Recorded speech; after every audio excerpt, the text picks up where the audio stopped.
ఇంకో బటన్ నొక్కితే ఆయనకు కావాల్సిన ఆయన దగ్గర ఉన్న ఆధారాలు ఏదైనా ఉంటే ఆధారాలు కూడా ఆయన అప్లోడ్ చేయొచ్చు. ఆటోమేటిక్లీ ఆ కంప్లైంట్ మన డిజిటల్ లైబ్రరీలోకి వచ్చేస్తుంది. ఆ డిజిటల్ లైబ్రరీ మనం ఓపెన్ చేస్తాం. ఈ పొద్దున ఎవరికి రాష్ట్రంలో ఏ కార్యకర్తకైనా ఎవరికైనా కూడా ఎటువంటి అన్యాయం జరిగినా, ఏ అధికారి వల్ల అన్యాయం జరిగినా, వాళ్ళ పేరు, ఏ రకంగా అన్యాయం చేసినాడు, ఎవరి ప్రోద్బలంతో అన్యాయం చేసినాడు, నీకు వేరే సాక్ష్యాలు కానీ ఏమైనా ఉంటే మీ దగ్గర ఉంటే మీరు చేయండి. సో అవి కూడా ఒక అవకాశం. అవన్నీ ఆటోమేటిక్లీ మన సర్వర్లలో మన డిజిటల్ లైబ్రరీలోకి వెళ్ళిపోయి ఇప్పుడైతే మన కార్యకర్తలను అన్యాయం చేసినాడు అందరినీ కూడా సినిమా చూపించే కార్యక్రమం మాత్రం జరుగుతుంది. వాళ్ళు చేసినవి అన్నీ కూడా వడ్డీతో సహా ఏదైతే నువ్వు ఎత్తుతున్నావో అదే పండుతుంది.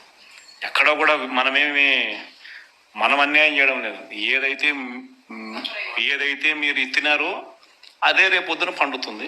చక్కెర వడ్డీతో సహా చెల్లించే పరిస్థితి వస్తుంది.